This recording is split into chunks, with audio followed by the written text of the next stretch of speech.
The next concept we are going to study is embracing the Gohonzon as observing one's own mind. Very may sound like a tongue twister, may sound like very difficult concept, that it's talking about embracing and observing mind and whatnot. But trust me, this is a very simple and very beautiful concept. It also talks about the significance of Gohonzon and how our practice and the way we treat the object of worship is different from the other practices as well. So let's understand what is the meaning of embracing the Gohonzon as observing one's own mind. So first of all, what exactly is Gohonzon? So Gohonzon literally means, if I have to just do the translation of meaning of Gohonzon, Gohonzon literally means object of worship. Right? Now, when we say I am chanting in front of Gohonzon, I am chanting in front of my object of worship. Now, what exactly object of worship I am chanting in front of? What exactly I am doing that? Right? So, I am chanting in front of the object of worship. That object of worship is nothing but Gohonzon of Nam-myoho-renge-kyo. So, in Nichiren Buddhism, Gohonzon represents the embodiment of the Nam-myoho-renge-kyo. So what Nichiren Daishonin did was he invoked that Nam-myoho-renge-kyo is a fundamental law of universe which everyone understands, right? However, he started thinking of ways how can he embody or how can he personify that Nam-myoho-renge-kyo in a form of an image, in a form of an artifact, so that it becomes something tangible for everyone to place faith on and practice. As part of that, Nichiren Daishonin inscribed Gohonzon, and that inscription is nothing but Nam-myoho-renge-kyo. Okay? So think of it like that. Nam-myoho-renge-kyo is a word, it is a phrase, it is a mantra. That mantra has been put in the form of a manifestation, in the form of a Gohonzon, right? And this manifestation is what? This manifestation is talking about potential of Buddhahood in all the individuals, correct? And which basically means when I chant in front of the Gohonzon of Nam-myoho-renge-kyo, and when I chant, I have it basically gives me a practical means, kind of a tangible way of chanting and transforming my life. Now, Nichiren inscribed the Gohonzon to personify Nam-myoho-renge-kyo in the form of a mandala. So mandala is nothing but a very sacred kind of a setup in Buddhism. The sacred kind of a setup, which is nothing but Gohonzon, and Gohonzon is nothing but personification, embodiment of Nam-myoho-renge-kyo.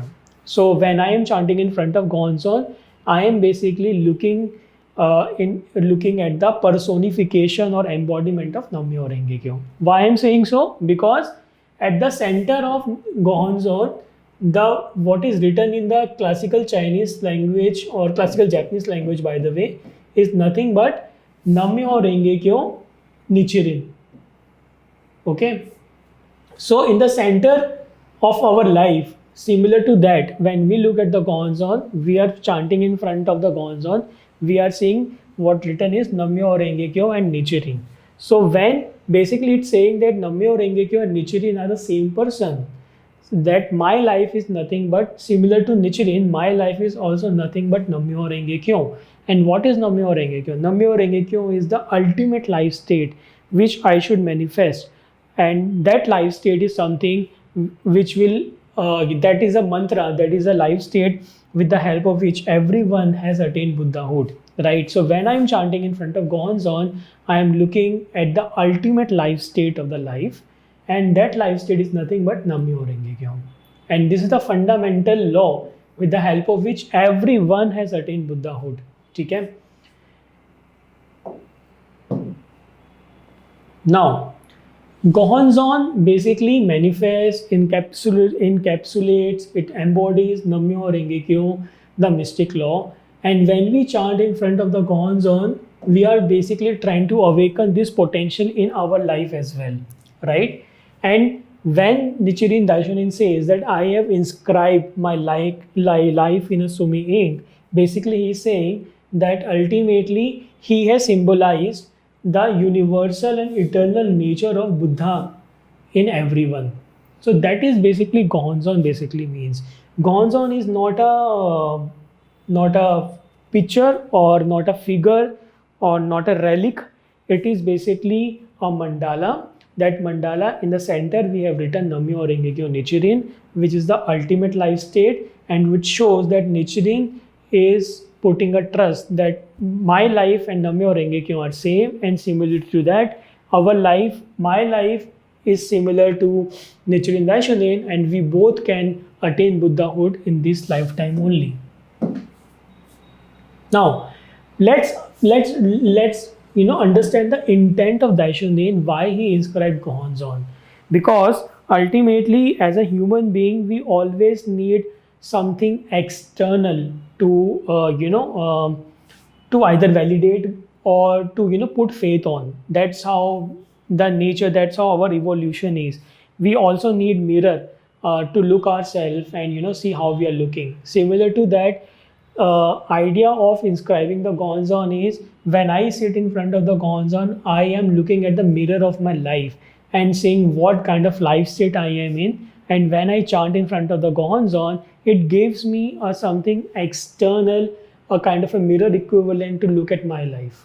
Ultimately, it is all within us, and Gohonzon is kind of giving me a mirror equivalent where I can see, I can put my faith on, and ultimately I can open and reveal my life state of Buddhahood, right? So basically the intent of Nichiren Daishonin was to embody some Nam-myoho-renge-kyo in the form of a mandala so that it can become a concrete expression of putting faith on and giving everyone an equal opportunity to open and reveal the life of Buddhahood within themselves. So basically, just as a mirror reflects one's physical appearance, Gohonzon reflects the Buddha's nature within. So when individuals chant Nam-myoho-renge-kyo in front of the Gohonzon, they are basically engaging in the practice where they are trying to summon forth their own inherent potential for becoming the Buddha. So let's put it in the table format also. So object of devotion is Gohonzon. Gohonzon is nothing but representing the Nam-myoho-renge-kyo in a manifested form, in an embodied form. And Gohonzon is basically Nam-myoho-renge-kyo, which was the seed of Buddhahood. Everyone, including Gautam Buddha, Shakyamuni Buddha, everyone has attained Buddhahood because of Nam-myoho-renge-kyo. And Nichiren's life is inscribed in it. It becomes a concrete expression so that Nichiren's followers, Nichiren Daishonin Buddhism followers can put faith on, and it symbolizes the eternal and universal aspect of the Buddha nature he was awakened to, right? Now, let's talk about very important element of ceremony in the air. What is ceremony in the air? So we understood that in the center of Gohonzon, we know that what is written here is Nam-myoho-renge-kyo and Nichiren, right? Now, what is written on the sides of the Gohonzon? That inspiration Nichiren Daishonin took from ceremony in the air. So ceremony in the air is basically something which was up here in the Lotus Sutra, particularly in the chapter 11th of the emergence of the treasure tower, and till 22nd chapter it continues. So basically it is a phenomena which is described in Lotus Sutra, ceremony in the air. Its ceremony in the air is the basically concept in which Shakyamuni Buddha gets uplifted in the air, and all the deities and everyone comes from the heaven, and they all start listening to Shakyamuni Buddha, and that during that period only bodhisattvas of the earth also emerges. During the part of this entire ceremony, bodhisattvas of the earth also appear from within the earth. All the bodhisattva and superior practice and all the other 4 bodhisattvas came. So that is a kind of a beautiful ceremony in the air that is described in the Lotus Sutra. So Nichiren Daishonin basically took a lot of inspiration from that ceremony in the air, and based on the ceremony in the air, he tried to design Gohonzon. Right now, basically emergence. So what are the key elements of ceremony in the air? The key elements of ceremony in the air was emergence of the treasure tower, which is nothing but Nam-myoho-renge-kyo. He put that embodied in the form of a treasure tower equivalent to Nam-myoho-renge-kyo. Assembly in the air, everyone is in the air, with the center is the treasure tower, and the revelation of the eternal Buddha and entrustment of the Lotus Sutra. So ultimately, as part of the ceremony in the air chapter, basically treasure tower appears in the middle. All the gods, deities, and everyone is surrounding that. All the life state, even the asura and everyone is surrounding that treasure tower. And that is a place from where Nichiren Daishonin talks about his eternal nature, that he attained Buddhahood in the remote past. He talked about entrustment of Lotus Sutra to the Bodhisattvas of the earth. All this event is happening while we are talking about lifted in the air. So Nichiren Daishonin took a lot of inspiration from that particular ceremony in the air, and based on that, he built the Gohonzon structure, right? So treasure tower is the center body here, and that center body has been represented by Nam-myoho-renge-kyo, and all the Buddhas. So the other element of ceremony in the air is the Shakyamuni and many treasure. So all these Buddhas appears, and Bodhisattvas appears, and Bodhisattvas of the earth also appear in the ceremony in the air. So think of it like that, that treasure tower is in the middle, and then all the Bodhisattvas of the earth, all the heavenly deities, even asuras and evil, and everyone is getting enlightened because of the ceremony in the air when Shakyamuni Buddha is preaching. So Shakyamuni Buddha is a treasure tower, and that treasure tower is giving all the enlightenment to all the living beings, all the asura, all the different worlds, which exist. So this is the basically ceremony in the air, and Nichiren Daishonin took a lot of inspiration from it. Based on the inspiration from it only, he inscribed Gohonzon. Right now, how he took the inspiration from ceremony in the air, it is how it is. So he depicted the treasure tower as Nam-myoho-renge-kyo, right? And he represented all the 10 worlds in the Gohonzon. So think of it like that, that in the center of the Gohonzon is Nam-myoho-renge-kyo and Nichiren, which says that law and the person are same. In a sense, if Nichiren can get enlightenment through Nam-myoho-renge-kyo, everyone has got enlightenment through Nam-myoho-renge-kyo. You have also the potential. And by the way, all the 10 worlds, hell, hunger, animality, all those are also being surrounded from the, all surround the center of Nam-myoho-renge-kyo.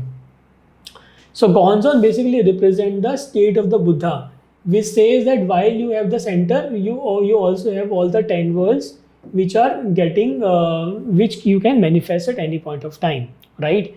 So when people believe in this Gohonzon and base their lives on it, they are aware that they are themselves Nam-myoho-renge-kyo, and they have the unique attributes with the help of which, and they have all the 10 worlds inherent in their lives. So now when you're chanting in front of Gohonzon, that basically what you are looking at. You are looking at the supreme life state which is at the center, and that life state is something that you can also manifest, and ultimately you're also acknowledging that you have your unique attributes. You are also containing all the 10 worlds, and as an extension of it, when you are containing 10 worlds, ultimately 10 worlds also contain mutual possession of 10 worlds, and mutual possession of 10 worlds, each world has its own 10 factors of life. So essentially, you become one of the conduit, you become one of the existence who can manifest the supreme life state based on the 3000 realms in a single moment of life concept. So that means Daishonin got inspired to create Gohonzon by ceremony in the air, by putting treasure tower. Instead of treasure tower, he put the real treasure tower of Nam-myoho-renge-kyo. He also put all the 10 worlds in the vicinity or surrounding to make sure everyone acknowledges that Everyone has the 10 worlds, 10 factors of life. And when you chant in front of the Gohonzon, you are trying to manifest that life state, which is a supreme life state. And through that, you are actually manifesting 3000 realms in a single moment of life. Now, when we say embracing the Gohonzon is observing one's own mind, what does it mean?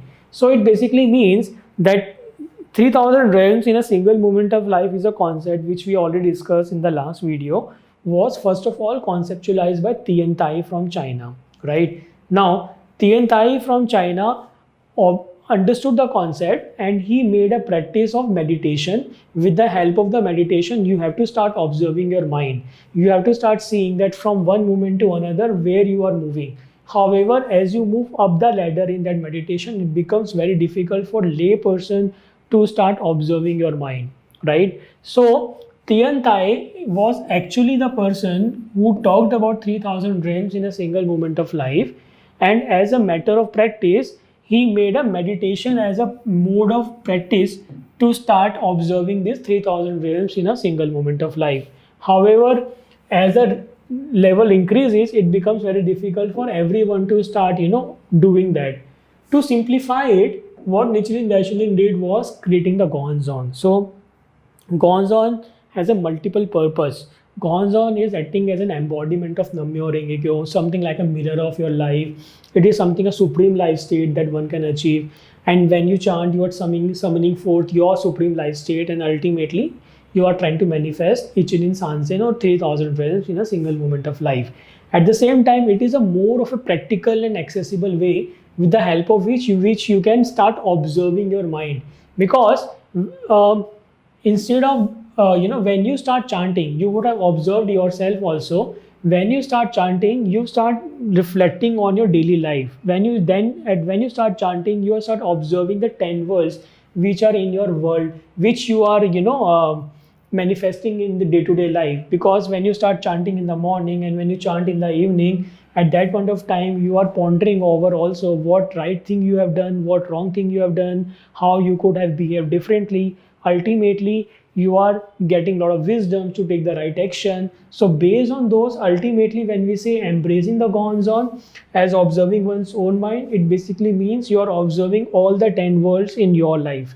How each of the 10 worlds you are getting entry from one world to another, and how each of the 10 worlds is operating within your own lives.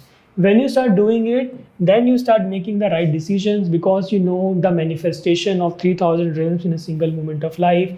That is a point when you start when you embrace the Gohonzon, when you start loving it, respecting it, understanding the importance of it, and based on that mirror, you start reflecting not just on the physical appearance, but through your internal, what exactly going in within you, and what world you are going from one to another. That ultimately help you to observe your mind, right? So observing one mind is basically noticing or realizing the Buddha nature within oneself. It also means of observing one's own mind, basically one's own world, from how you are moving from one world to another. And when you chant Nam-myoho-renge-kyo, and when you chant Nam-myoho-renge-kyo, basically you start to reveal your Buddha nature. And that Buddha nature, when you reveal, you start taking the right decision. So essentially, the elements are that traditional practice, say Nichiren Daishonin simplified it in the form of making it a concrete expression of Nam-myoho-renge-kyo. And from meditative practice, earlier a lot of people used to focus on deep meditation to observe the mind. Instead of that, Nichiren Daishonin talked about chanting. So when you chant in front of Nam-myoho-renge-kyo and with the faith, then you start observing your mind. So it made it very simple. Instead of just sitting down, and just focusing on mind and meditation, the idea is to open up your eyes, open up your world, chant, and start observing your day-to-day practices and what you are doing right, what you are doing wrong. So this is a meaning of embracing the Gohonzon for observing the one's own mind. And the idea is to apply these teachings in the daily life. When you chant, try to observe the end worlds, how they are moving from one to another, and the wisdom you get with the help of which try to see how you are observing and manifesting the different worlds, and based on that taking the right decision. So this is a brief explanation of observing the mind, embracing the Gohonzon for observing the mind. Please go through this website Nichiren GPT, where I've also put a quiz for you people and also summary and notes for each of the topics. Thank you so much.